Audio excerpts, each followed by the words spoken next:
خان صاحب کو پورے 5 سال دیں، دیکھیں وہ کیا کرتے ہیں۔ تو یہ کچھ ناظرین میری اپنی ذاتی کچھ اوپینینس تھیں جو میرے علم میں باتیں آئیں کہ جس طرح میریٹ ہوٹل میں ان کو ٹھہرایا گیا ہے، یہ خاص جو چند ایک منحرف اراکین ہیں، ان کو جس طریقے سے وہاں پہ سٹے کروایا جا رہا ہے، اور پھر اس کے علاوہ ان کو جس طریقے سے خریدا کیا ہے، انہوں نے بھی جس طریقے سے اپنا ناظرین ضمیر بیچا ہے، تو یہ بہت ہی برا بیانیہ ہے۔ میں سمجھتا ہوں ہمیں خان صاحب کے پلڑے میں اپنا وزن ڈالنا چاہیے، خان صاحب کے ساتھ کھڑے ہونا چاہیے۔ خان صاحب ہی اس ملک کا، یا ناظرین یاد رکھیے گا، مستقبل ہیں۔ اور دوسری بات یہ ناظرین دیکھیں کہ کیا خان کے متبادل کے طور پہ ہم انہی لوگوں کو سلیکٹ کر لیں، انہی لوگوں کو دوبارہ لے کر آئیں جنہوں نے پہلے ہی 70 سال سے پورے پاکستان کا بیڑا گرک کیا ہوا ہے۔ خان کو پورا ٹائم تو دینے دیں آپ، مطلب 3 ساڑھے 3 سال تو ہونے والے ہیں اس کے، یعنی پچھلی گورنمنٹس نے اتنے لمبے لمبے اپنے ٹنیور پورے کیے ہیں، سارا کچھ انہوں نے کیا ہے، انہوں نے کون سے تیر مار لیے ہیں جو خان صاحب نہیں مار سکے ابھی تک۔ ان کو اپنا پورا ٹائم ملنا چاہیے۔ تو اینی ویز یہاں سے بات یہ ثابت ہوتی ہے کہ نون لیگ اپنا بیانیہ ناظرین چینج کر چکی ہے۔ انہوں نے بہت ہی عجیب و غریب قسم کے انداز میں پیپلز پارٹی کے ہاتھوں میں کھیلا ہے، فضل الرحمان کے ہاتھوں میں کھیلا ہے، جو اسلام کے نام پہ اس عوام کو پتہ نہیں کب سے بیوقوف اور الو بناتے آ رہے ہیں۔ تو میں سمجھتا ہوں کہ اب ہمیں اسلام کے نام پہ فضل الرحمان اگر ہمیں اسلام کے نام پہ کہتا ہے کہ میں یہ کر دوں گا وہ کر دوں گا، تو ناظرین ہمیں بیوقوف یا الو نہیں بننا چاہیے۔ تو دوسرے نمبر پہ ہم ناظرین یہ ڈسکس کرتے ہیں کہ یہ جو صورتحال میں خان صاحب پھنس گئے ہیں، یہ صورتحال آخر پیدا کیسے ہو گئی۔ تو ناظرین خان صاحب سے بھی بہت ساری مسٹیکس ہوئی ہیں۔ اگر آپ یہ کہیں کہ خان صاحب سے کوئی مسٹیک نہیں ہوئی، تو خان صاحب سے سب سے بڑی جو مسٹیک ہوئی ہے وہ پنجاب میں عثمان بزدار کی سلیکشن تھا۔ خان صاحب تو یہ کہہ رہے تھے کہ یہ وسیم اکرم پلس ہوں گے، لیکن ناظرین وہ وسیم اکرم مائنس مائنس مائنس بھی نہیں ہے۔ تو وسیم اکرم تو خیر ایک بہت بڑی چیز ہے۔ تو یہ جو کچھ انہوں نے اس طرح کے فیصلے کیے، پھر کچھ بہت ہی اہم وزارتوں پہ جو نااہل قسم کے لوگ لگائے۔ میں نے اپنے پہلے بھی ایک ویلاگ میں آپ کو بتایا تھا کہ بہت ساری اہم وزارتیں ہیں جس پہ آپ نے اہل لوگوں کو نہیں لگائے، یعنی نااہل لوگوں کو لگائے، یعنی انہیں لوگوں کو لگا دیا جو پہلے ساری گورنمنٹس کے ساتھ تھے، جو پہلے لوٹ مار کے ساتھ ہی آگے آئے ہوئے ہیں، انہیں کوئی انہوں نے دوبارہ سے وہاں پر لگایا۔ اور خاص طور پہ ناظرین اپنے 2 بہترین دوستوں کو خان صاحب نے ناراض کر لیا۔ ان میں سے ایک علیم خان صاحب ہے اور دوسرے جہانگیر ترین صاحب ہیں۔ Aleem Khan group and Jahangir Tareen group ناظرین ایک بہت ہی مین گروپ تھا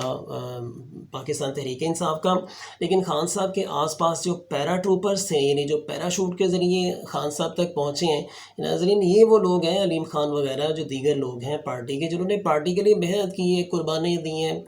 ماریں کھائی ہیں، اس کے لیے ٹائم سرو کیا ہے۔ لیکن اس وقت اگر دیکھا جائے تو خان صاحب کے آس پاس وہ لوگ ہیں جنہوں نے اس پارٹی کے لیے ناظرین کچھ بھی نہیں کیا، بلکہ اس پارٹی کو پہلے گالیاں نکالتے رہے لیکن اور کچھ بھی نہیں کیا انہوں نے۔ ناظرین اب ڈسکس کرتے ہیں کہ کیا خان صاحب اس ساری صورتحال سے نکل پائیں گے یا نہیں نکل پائیں گے، مطلب کیا تحریک عدم اعتماد میں خان صاحب جیتیں گے یا ہاریں گے۔ تو سب سے امپورٹنٹ بات یہ کہ کچھ دن قبل تو ایسے ہی لگ رہا تھا کہ جیسے اپوزیشن نے اپنا کام کمپلیٹ کر لیا ہے، اپوزیشن نے خان صاحب کو ٹریپ کر لیا ہے، پی ٹی آئی کی گورنمنٹ جانے والی ہے، جیسے ہی تحریک عدم اعتماد پر ووٹنگ ہوگی خان صاحب کو استعفیٰ دینا پڑے گا، خان صاحب کو گھر جانا پڑے گا۔ لیکن خان صاحب نے جس طریقے سے عوام کو موبیلائز کیا ہے، جس طریقے سے انہوں نے ایک جلسوں کی سیریز کی ہے، اس میں جس قدر کانفیڈنٹلی ناظرین انہوں نے گفتگو کی ہے، بات چیت کی ہے، پورے کانفیڈنس کے ساتھ، کسی بھی جلسے میں آپ خان صاحب کی کسی بھی تقریر کو اٹھا کر دیکھ لیں، ان میں آپ کو ان کا کانفیڈنس ڈاؤن ہوتا ہوا نظر نہیں آئے گا، بلکہ کانفیڈنس زیادہ ہوتا ہوا ناظرین آپ کو دکھائی دے گا۔ تو خان صاحب نے پیوٹن کی طرح اور طیب اردگان کی طرح عوام کو ناظرین موبیلائز کیا ہے، عوام کو باہر نکالا ہے، عوام میں گئے ہیں، اور جلسے جلوسوں میں جس طریقے سے انہوں نے اپوزیشن کو ننگا کیا ہے، جس طریقے سے ان کی عیاشیوں کو بے نقاب کیا ہے، جس طریقے سے ان کی بندر بانٹ کے 15 20 کروڑ روپے میں ناظرین یہ بک رہے ہیں، بالکل ایسے ہی جیسے بقر عید پہ جانور بکتے ہیں، اسی طریقے سے ناظرین ان کی بولیاں لگ رہی ہیں۔ انہیں مختلف قسم کے ہوٹلز میں ٹھہرا کے، جس طرح ہم اپنے گائے بھینسوں کی خدمت کرتے ہیں، انہیں کھانا کھلاتے ہیں، ان کو عیاشیاں کرواتے ہیں ناظرین، بالکل اسی طریقے سے ان کی منڈی لگی ہوئی ہے اسلام آباد میں، وہاں پہ ان کی بندر بانٹ ہو رہی ہے، ان کی خرید و فروخت ہو رہی ہے۔ لیکن خان صاحب نے ایک ایک چیز عوام کے سامنے رکھی ہے اور عوام سے یہ کہا ہے کہ اب آپ نے نیوٹرل نہیں ہونا، جب حق اور جو ہے وہ باطل کی جو ہے وہ جنگ ہوتی ہے تو پھر آپ کو حق کا ساتھ دینا چاہیے، وہاں پہ نیوٹرل نہیں آپ کو ہونا چاہیے۔ تو ناظرین میں بھی یہی سمجھتا ہوں کہ ہم سب کو اب نیوٹرل نہیں رہنا چاہیے، ہمیں خان صاحب کا ساتھ دینا چاہیے، ہمیں ان کے لیے باہر نکلنا چاہیے، ان کے جلسے میں شمولیت اختیار کرنی چاہیے، اور اگر ہم وہاں نہیں پہنچ سکتے تو کسی بھی طریقے سے خان صاحب کا ہمیں اپنا ساتھ دینا چاہیے، وہ چاہے بات ہے، وہ چاہے کسی بھی طریقے سے ناظرین ہمیں ان کا ساتھ دینا چاہیے۔ تو شروع میں تو یہ لگ رہا تھا کہ اپوزیشن خان صاحب کو جو ہے وہ ٹریپ کر چکی ہے، لیکن خان صاحب نے اپنے جلسوں کے تھرو ان میں جو آپ نے تقاریر کی، ان میں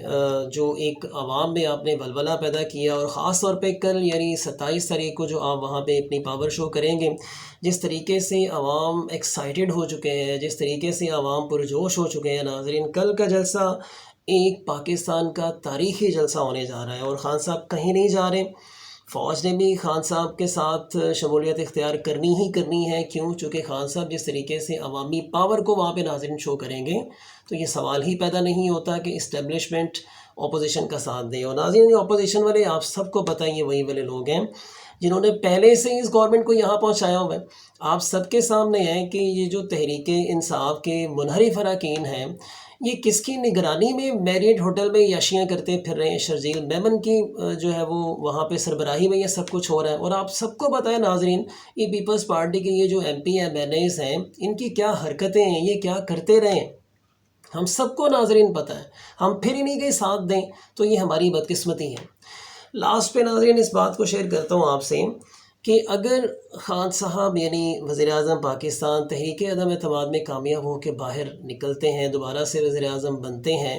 اور تحریک عدم اعتماد میں اپوزیشن ناکام ہو جاتی ہے اور خان صاحب آ جاتے ہیں دوبارہ سے، تو کیا یہ ہمارے ملک کے لیے اور پاکستان کے لیے، ہماری قوم کے لیے، ہم سب کے لیے کیا یہ ایک بہتر بات ہوگی یا نہیں ہوگی؟ تو ناظرین یہ سب سے بہتر بات ہوگی۔ اس کے ریزن یہ ہے کہ فضل الرحمان زرداری اور نواز شریف وغیرہ ناظرین، یہ سب وہ لوگ ہیں جنہوں نے ہم سب کو، میں آپ سب جو یہ سن رہے ہیں، اور یہ ہمارا جو پورا ملک ہے جس کے پاس اس قدر بہترین ناظرین وسائل ہیں، اس کو اس حد تک پہنچانے میں جس قدر ان لوگوں کا ہاتھ ہے اور کسی کا ہے، مجھے تو آپ کو سمجھانے کی بھی ضرورت نہیں ہے اس حوالے سے۔ تو خان صاحب کو تو بھی ہے 3 ساڑھے 3 سال ہوئے ہیں، اور پھر ابھی انہیں سمجھنے میں بھی، کوئی بھی اگر آپ کوئی نیا کام کرتے ہیں تو اس کو سمجھنے میں کچھ وقت لگتا ہے ناظرین آپ کو۔ تو خان صاحب اب ہر چیز سمجھ چکے ہیں۔ اگر خان صاحب تحریک عدم اعتماد میں کامیاب ہو کے سامنے آتے ہیں تو میں یہ پورے وثوق سے ناظرین کہہ سکتا ہوں کہ خان صاحب ان اگلے 1.5 سالوں میں جو بھی ان کا ٹائم بچے گا، 1.5 سال ہیں، جتنا بھی ٹائم ان کو ملتا ہے، تو وہ بہت بڑے بڑے فیصلے کریں گے، بہت بڑے بڑے فیصلے کریں گے جو پاکستان کے حق میں بھی بہتر ہوں گے اور پاکستانیوں کے حق میں بھی بہتر ہوں گے۔ یہ جو مہنگائی والا آپ کا پرابلم ہے، یہ بھی ناظرین سولو ہوگا، چیزیں بیک آنا سٹارٹ ہو جائیں گی، اور پاکستان کا پوری دنیا میں ایک وقار بلند ہوگا، پاکستان کی عزت ہوگی، سب پاکستان کی بات مانیں گے، اور ڈو مور کے نہیں ہم سے سوالات کریں گے کہ پاکستان کو یہ ہمارے لیے کرنا چاہیے، پاکستان کو وہ ہمارے لیے کرنا چاہیے۔ اب پاکستان وہ کرے گا جو پاکستان کے حق میں ناظرین بہتر ہوگا انشاءاللہ العزیز۔ تو میں بھی آپ سب سے یہ ریکویسٹ کروں گا کہ اپنے اپنے طور پہ کل کے جلسے کے حوالے سے خان صاحب کے ساتھ کھڑے ہوں اور بھرپور ان کا ساتھ دیں، اور دعا گو ہوں خان صاحب کے لیے کہ وہ سرخرو ہو کے جو ہے وہ دوبارہ سے وزارت عظمیٰ کی سیٹ پر منتخب ہوں، بیٹھیں، اور اپوزیشن کو جو ہے وہ 1.5 سال ویٹ کریں۔ اور اگر الیکشنز کے دنوں میں عوام یہ سمجھے گی کہ خان صاحب نے اپنے پراپرلی جو کام کرنے تھے وہ نہیں کیے، تو پھر ٹھیک ہے، عوام جس کو ووٹ کاسٹ کرے گی اس کو وزارت عظمیٰ دے دی جائے گی۔ تو ناظرین یہ کچھ چند ایک سوالات تھے جو آپ سے شیئر کیے، اگر آپ کو بہتر لگیں اور آپ نے بھی اگر اپنی کوئی رائے دینی ہو، کوئی کومنٹ دینا ہو تو لازمی کیجیے گا۔ اپنا بہت سارا خیال رکھیے گا۔ اب دیکھتے ہیں کہ کل کیا ہوتا ہے، اور پھر منڈے کو جو یہ تحریک عدم اعتماد کی عدم اعتماد وہاں پہ پیش ہونی ہے، چونکہ دوبارہ سے قومی اسمبلی کا اجلاس بلایا ہوا ہے منڈے کو ہی، تو دیکھتے ہیں ناظرین منڈے کو پھر کیا نتیجہ نکلتا ہے۔ شام کے وقت تک یہ ناظرین ہر چیز کلیئر ہو چکی ہوگی۔ آپ اپنا خیال رکھیے گا، اپنے آس پاس کے لوگوں کا خیال رکھیے گا۔ اللہ حافظ۔